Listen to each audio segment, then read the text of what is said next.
February 26, 1959. Soviet search teams find 9 bodies scattered across a frozen mountain slope. Some are half naked in negative 30-degree weather. Their tent was cut open from the inside, as if they were running from something inside the tent. One hiker was missing her tongue. Another had severe skull damage, but no external wounds. The Soviet government immediately classified everything, sealed the files for 30 years, declared the area forbidden. What happened on Dyatlov Pass? This is the Dyatlov Pass incident. For 60 years, it had no answer, until 2021, when scientists finally discovered what killed them. And it's more terrifying than any theory. January 1959, Igor Dyatlov was 23 years old. An engineering student at Ural Polytechnic Institute, experienced hiker, natural leader. He organized a winter expedition across the northern Ural Mountains.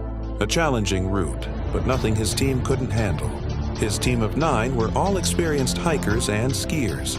Most were university students. One was a World War II veteran.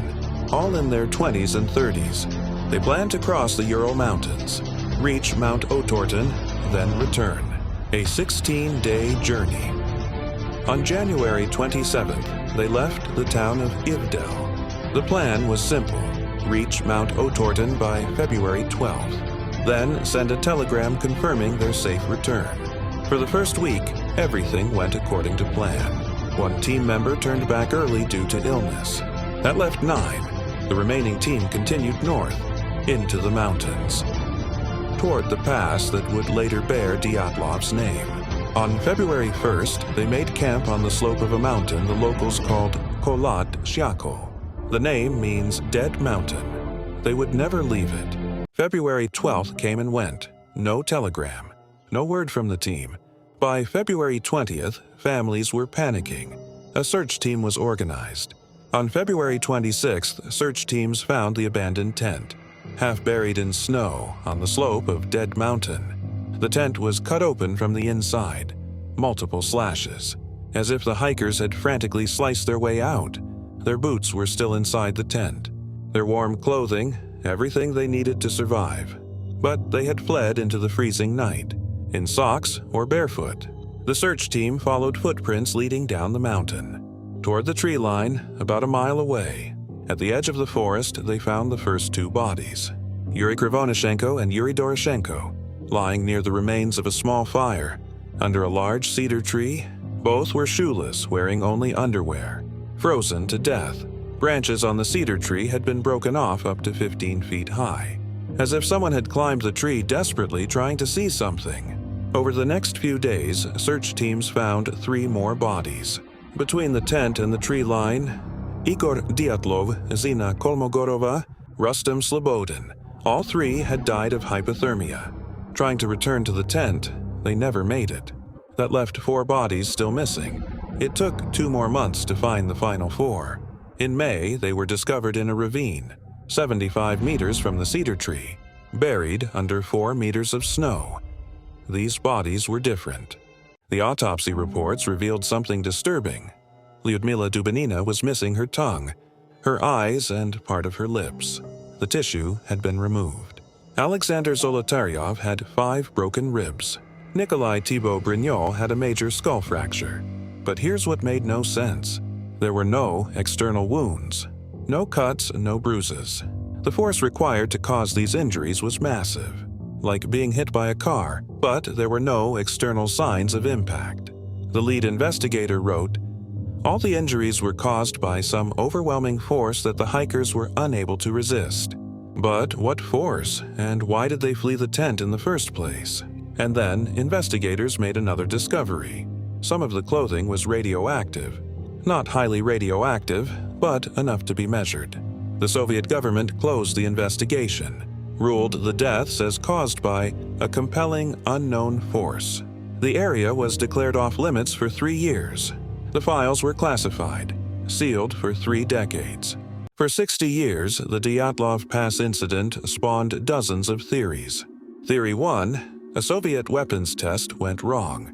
The military was testing missiles or chemical weapons in the area. The hikers saw something they shouldn't have. but there was no evidence of weapons, no debris. And why would the military leave the tent and bodies for anyone to find?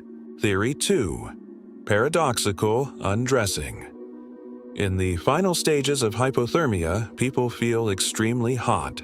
They remove their clothing. This explained why some hikers were nearly naked. But it didn't explain the tent. Why cut it open from inside? Why flee in the first place? Theory 3. Infrasound. Wind passing over the mountain created low-frequency sound waves, below human hearing, but capable of causing panic, dizziness, fear. The hikers fled the tent in terror, not from any real threat, but from sound waves making them feel like they were dying. This explained the panic, but not the injuries.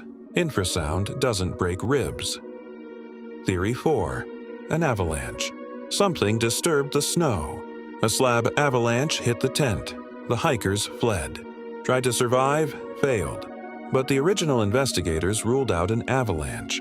Not enough snow movement. The tent was still standing. And avalanches don't cause the specific injuries found on the bodies.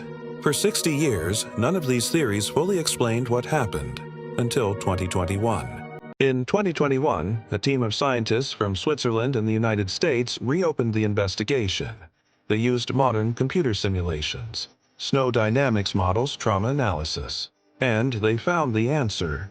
It was an avalanche, but a specific type, a delayed slab avalanche. Here's what happened. The hikers cut into the snow to level their tent. This created an unstable slope, but the avalanche didn't happen immediately. Hours later, between 9 and 11 p.m., while they were sleeping, the snow slab above them finally gave way. The slab hit the tent, not a massive avalanche, just enough snow to crush specific areas of the tent.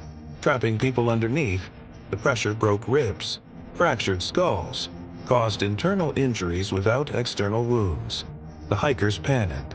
They couldn't get out through the entrance. It was blocked by snow, so they cut their way out from the inside. They fled down the mountain, some without boots, in the chaos, in the dark. They couldn't go back for their clothing. More snow was still sliding. They made it to the tree line, built a fire, tried to survive. But the temperature was negative 30 degrees. They were in their underwear, wet, injured. Some climbed the cedar tree, trying to see if the tent was still there, if it was safe to return. Others tried to walk back. They died of hypothermia before reaching it.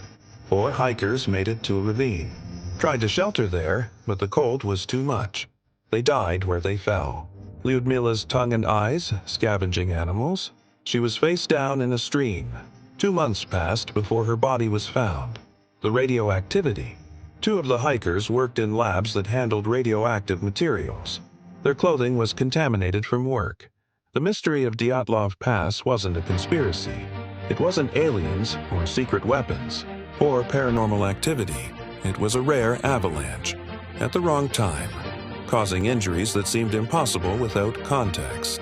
9 experienced hikers made reasonable decisions based on what they understood. But they didn't know about delayed slab avalanches. This type of avalanche was barely understood even in 2021. Today, Dyatlov Pass is no longer forbidden.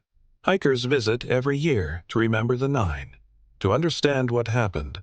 The Soviet government's cover-up, probably just embarrassment. 9 experienced Soviet citizens died on what should have been a routine expedition. The government didn't want to admit they couldn't explain it. The Dyatlov Pass incident isn't a mystery anymore, but it remains a tragedy. 9 young people. Experienced. Prepared. Unlucky. They faced an invisible threat, made logical decisions, and died anyway. Sometimes the scariest answer isn't a conspiracy. It's just nature and bad timing. If you want more historical mysteries explained, subscribe. Because sometimes the truth is simpler than the theories, but no less haunting.